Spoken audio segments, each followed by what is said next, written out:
Assalamualaikum warahmatullahi wabarakatuh. Alhamdulillah, salatu wassalamu ala rasulillah. Maba'at, kaum muslimin yang dirahmati Allah subhanahu wa ta'ala.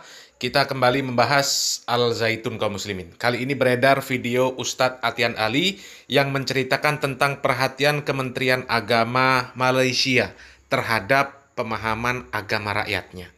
Kemudian ketika ada fatwa sesat untuk Al-Zaitun di Indonesia, Kementerian Agama Malaysia ini langsung sigap mengirim intel mereka. Kalau istilah kita intel lah ya. Yang memata-matai, yang mencari informasi kebenaran fatwa tentang Al-Zaitun tersebut. Dan ketika ditemukan kesesatan, kemudian Kementerian Agama Malaysia ini menarik semua santri asal Malaysia karena kekhawatiran Kementerian Agama terhadap pemahaman agama rakyatnya. Luar biasa. Kita simak videonya. Waktu kita mengeluarkan fatwa, itu cepat Menteri Agama Malaysia itu menanggapi, Pak. Lalu mereka langsung membentuk tim investigasi. Mereka lakukan penelitian selama 6 tahun di Al-Zaitun. Karena ada, saya lupa jumlah santri Malaysia yang nyantri di Al-Zaitun waktu itu. Setelah 6 bulan mereka melakukan investigasi, kesimpulannya pesantren ini mengajarkan ajaran sesat. Semua anak santri berasal dari Malaysia harus ditarik. Kalau mereka tidak segera ditarik, mereka tidak akan bisa kembali ke Malaysia. Cepat Pak Menteri Agama Malaysia itu. Alhamdulillah Menteri Agama kita juga waktu itu datang Pak ke Al-Zaitun. Begitu selesai kelar dari Al-Zaitun, dia membuat pernyataan, bagus, megah bangunannya, bagus itu. Ya memang bangunannya tidak sesat Pak.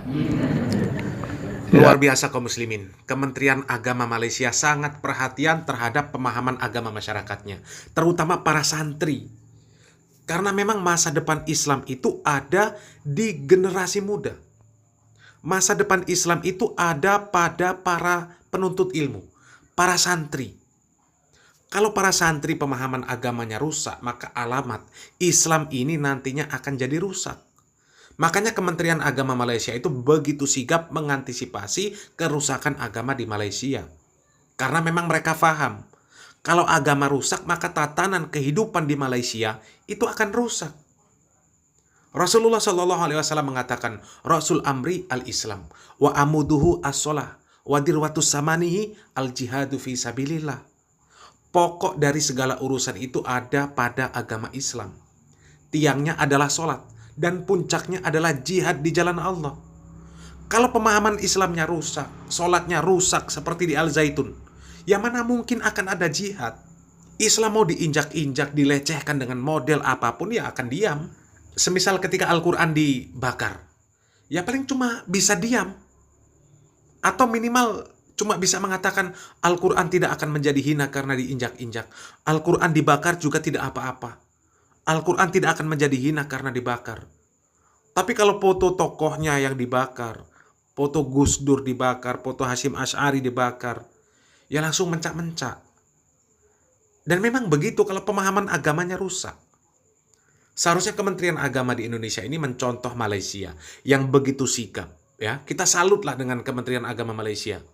Dan kalau Kementerian Agama di Indonesia, bagaimana tanggapannya tentang Al-Zaitun ini? Coba kita simak videonya. Pembinaan pesantren Iya, jadi Al-Zaitun kita sudah diambil alih sebagai leading sektor penanganannya oleh Pak Menko Polhukam, dan kami akan menerima pelimpahan tugas yang diberikan kepada kami. Tapi yang jelas begini, ya kita kan semua tahu ya, ini sudah ada proses hukum di sana.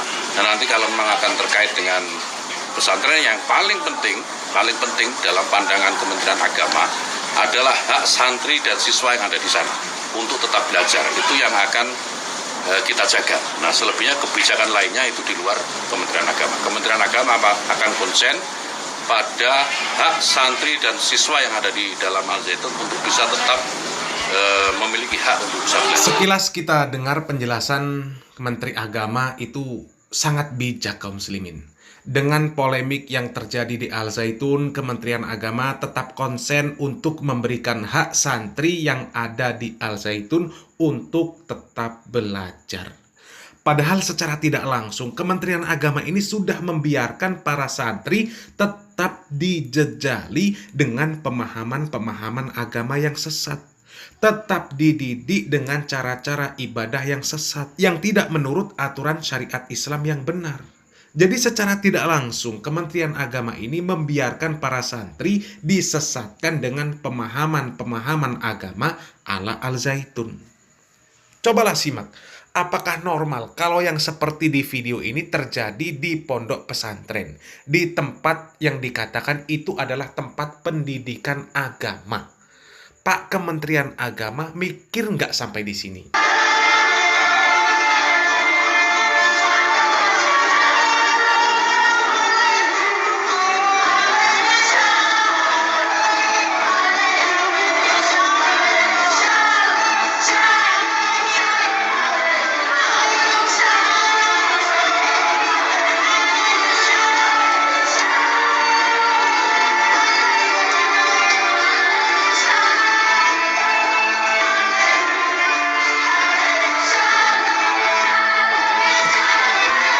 Kejadian yang seperti ini kaum muslimin sangat tidak wajar terjadi di tempat yang disebut pondok pesantren. Itu lebih cocok kalau terjadi di tempat-tempat maksiat. Karena isinya orang-orang yang seperti itu. Wanita, laki-laki campur baur, tidak menutup aurat, nyanyi-nyanyi seperti orang yang tidak punya adab dan sopan santun yang baik. Na'udzubillah min dzalik. Jadi kalau Pak Menteri Agama mengatakan Kementerian Agama ini konsen untuk memberikan hak para santri di Al-Zaitun untuk tetap belajar, berarti tetap membiarkan santri di Al-Zaitun itu dididik untuk melakukan hal-hal yang seperti itu. Na'udzubillah min dzalik. Padahal sudah jelas ajaran Islam di Al-Zaitun itu tidak beres. Kok bisa-bisanya santri tetap dibiarkan untuk belajar di sana? Jadi sangat-sangat jauh berbeda dengan Kementerian Agama Malaysia. Dan kita hanya bisa berharap semoga para wali santri bisa segera sadar. Segera sadar kalau anak-anak mereka ini tetap dibiarkan sekolah di sana, maka keluar dari sana nanti akan menjadi orang-orang yang merusak agama. Karena ketika sekolah memang diajarkan untuk tidak ikut aturan agama yang benar. Sehingga bisa segera menarik putra-putrinya, memindahkan sekolahnya, dipindahkan ke sekolah-sekolah yang memberikan pendidikan agama yang benar. Salam waras, salam akal sehat, barakallahu fikum, wassalamualaikum warahmatullahi wabarakatuh.